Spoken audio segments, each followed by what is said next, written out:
آخه این زبون بسته با این شم چجوری باید راه بره؟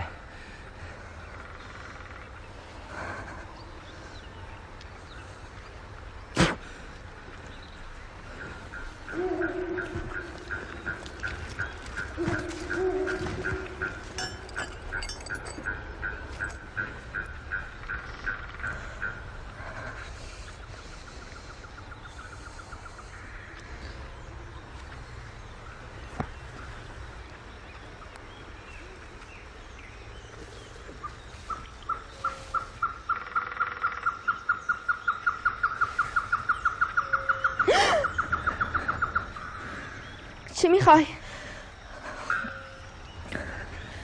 چیزه؟ گفتم چی میخوای؟ سنجاق شمش عیب کرده.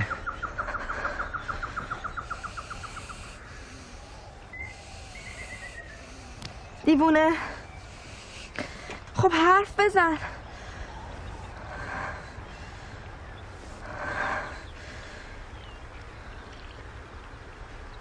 سینه مال در دسته داری مرهمی.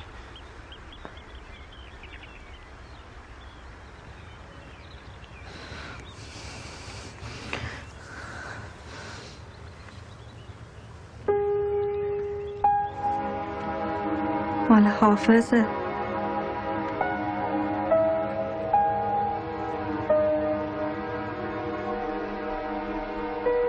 نه خیر، مال آسد یحیاست. هر وقت دلش میگیره میخونه.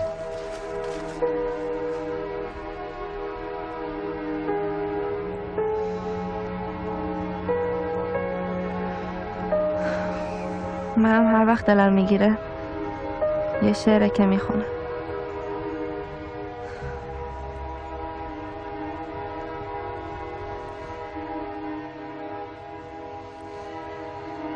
ای عشق از آتش اصل و نسب داری، از تیره دودی، از دودمان باد. آب از تو طوفان شد، خاک از تو خاکستر، از بوی تو آتش در جان باد افتاد. هر قصر بی شیرین چون بیستون ویران، هر کوه بی فرهاد کاهی بدست باد. هفتاد پشت ما از نسل غم بودند، ارث پدر ما را اندوه مادر زاد. از خاک ما در باد بوی تو می آید، تنها تو می مانی، ما می رویم از یاد.